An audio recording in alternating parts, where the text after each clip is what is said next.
Hey friends, thanks for joining me in another drawing lesson. This time we're gonna draw Link from the Oracle of Ages.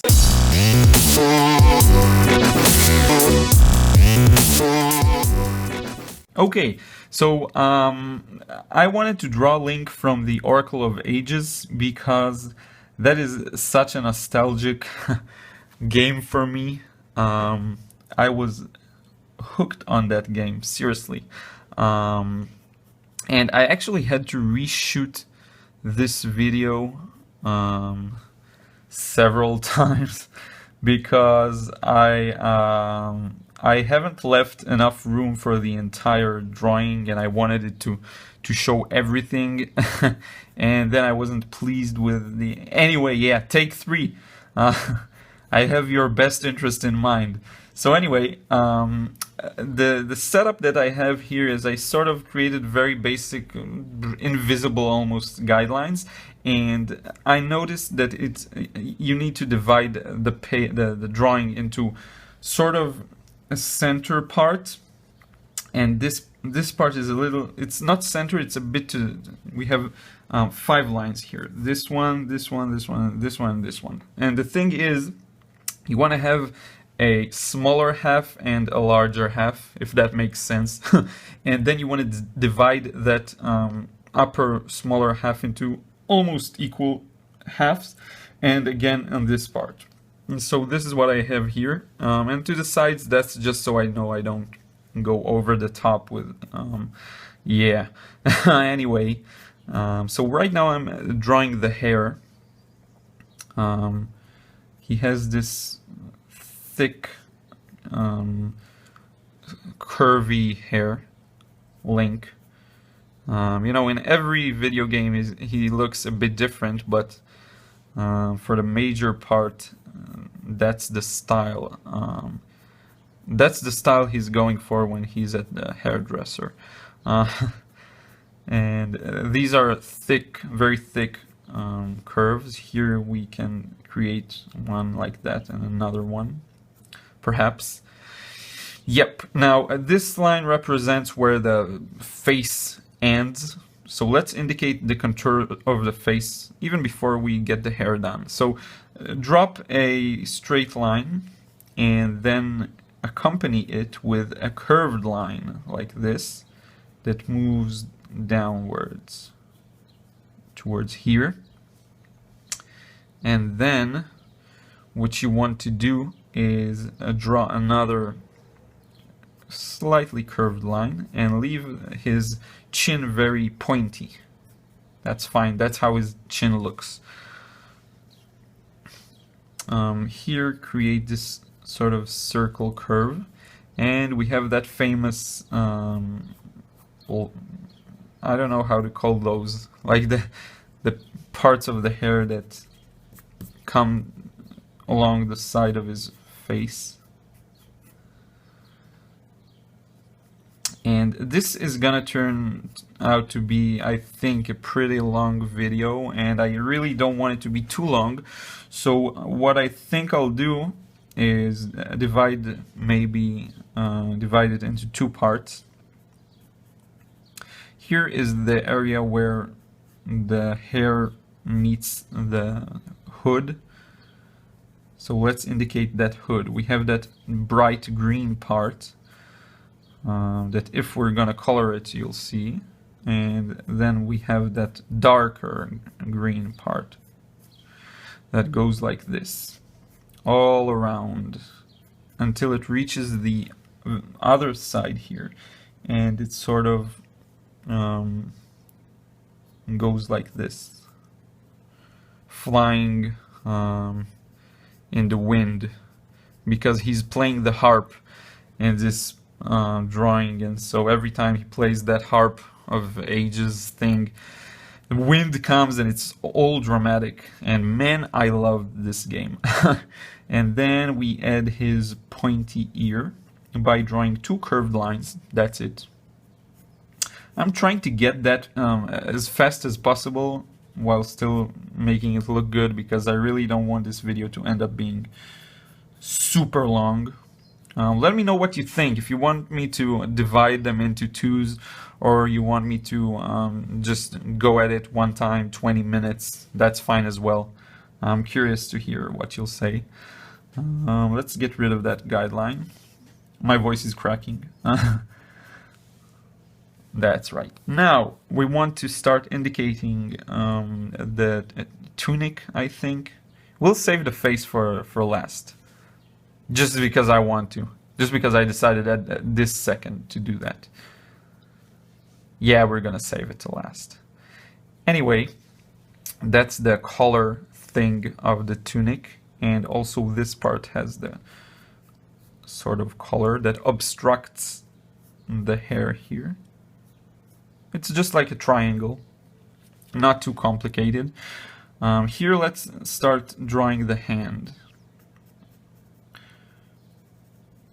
So we have, let me go ahead and do something like another extra step here. We have the general shape of the arm, sorry, not hand, is from here, from left to right, because he's playing the harp. And so you want to get that sort of shape growing. So meaning you want, the more you go to the left, you want to go a little downwards, very lightly, because this hand is sort of moving towards us.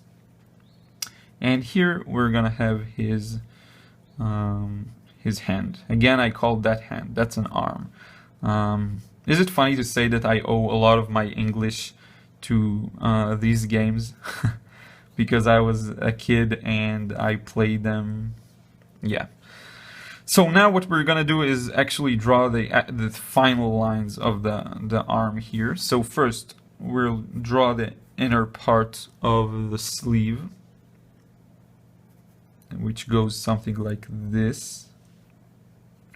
And then we'll draw the outer part. So it's the same shape, encircling this one and going like this. Now here, what you want to do is draw a line and break it here. This indicates the area of the elbow, and use a circular shape for the round shape for the shoulder. And again, this is called foreshortening because his arm is pointed towards us, and so it appears to be shorter than it really is. This is something that you need to learn separately if you want to really be able to draw the simple stuff. So if you want to draw Link in a sort of cartoon-like style, you really, if you get that down in a more realistic style, you're gonna have a much easier time drawing these kinds of things. I think it's important to learn the basics using drawing realistic things, because it's not necessarily harder. I think it's just different. A lot of people think that if you're trying to draw realistic things from life, then you kind of it's harder, but it's really not. I think it's just different. But I could be wrong. I don't know. I could be wrong. Yeah, so that's the other part of the hair that does this funny thing. And we are basically done with the arm. Now let's go over the hand, because it's a big challenge. Hands are hands down the most annoying things to draw. So this is this part here. And where the fingers are going, I'm gonna do this in a few steps. So here's the line where the fingers begin. Okay. I want to draw that because it's gonna make our lives so much easier in a second. So we have two fingers that go towards the center. And we have one finger that goes outside and another one that goes outside like this. And then we finally have the thumb here. Okay, so let's begin with the two fingers in the center. You want to get a very light straight line and then sort of break it downwards at a very small angle. Create a curve and continue back in the same way that you came, only a little downwards. This is a finger, believe it or not. Let's indicate the knuckle here. The center part of the knuckle. I don't know what these parts are called. And then we have the nail here. This is one. The next goes sort of towards the center, because remember, he's playing the harp. So we're going to have a small space between them, most likely. Then a nail, and that knuckle, and that knuckle as well.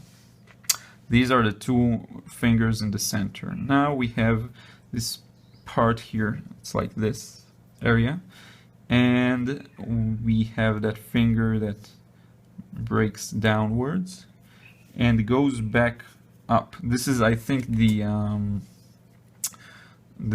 smallest finger. And the nail. And we have that one last finger in the top area. And you can see there is a knuckle here, and the base here. And don't forget the nail. And finally the thumb, which is one of the most important fingers of them all, actually. And we are done with the hand. Hopefully it turned out okay. If you have a hard time with the hand, don't worry, take it easy. It's one of the most difficult things that challenges everyone. So now let's get this part done, and I'll go a bit more quickly with it because I really want to begin wrapping this up. So we have here the tunic that reaches the waistline, and it goes like this because it's tucked underneath a belt. Now for the belt, you draw one vertical line, another vertical line, and then you use a curved line to connect the two. Then you draw a a square,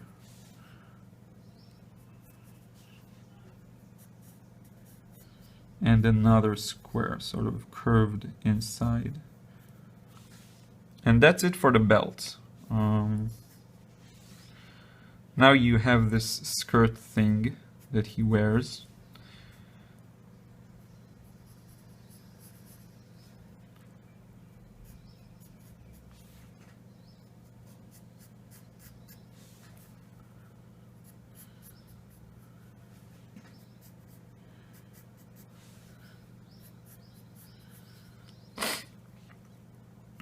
And I think we're almost ready to wrap this up. I'll just let's finish his face. So let's first indicate the center line here. It should go somewhere here. And the thing is, his face he looks to the right. So the center line is not here in the dead center, it's slightly to the right. And we need that to draw the nose. So to draw the nose, begin in this area and just pull a line like this and make another one that causes the first one to, create this open triangle. and a very small hint to the nostril, and that's it. You leave it. Now the mouth is a slightly rounded line with a smile that's indicated mostly by this left side here, because we add this shape, this sort of you pull back and make it a little thicker. Now for the eyes. So the eye on the right side is almost connected to the nose here. We have a curved line. And this is the outer line of the eye, and you want to get it fairly thick. And then connect it to the eye itself. Draw the area that's shiny, add the dark part in the center and a bit up top. And that's it. Add the eyebrow that goes at a diagonal angle downwards because he's kind of smiling and has his eyebrows are not angry but serious, I think. And let's draw the other eyebrow here in the same way. And I think I went overboard here.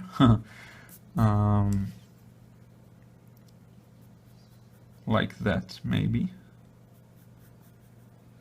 Yeah, and the eye is basically the same. The major difference is that it's more to the left than this one that's really close to the nose, almost touching it. Again, the outer curved line and the eye itself.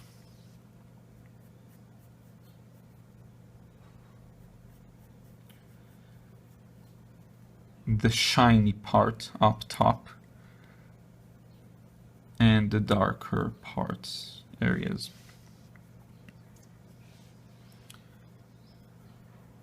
After looking at an image, I think this eye could even be larger, but we can get away with it that way, I think. Maybe even we've gone too much towards the left, but that's fine. You know, it's not, nothing's perfect. And I think that'll wrap this part up. On the next one, we'll finish the legs here and the harp, and maybe even ink some of it, and maybe color, I don't know. We'll see. So I'll see you on the next part, and take care until then. Yeah.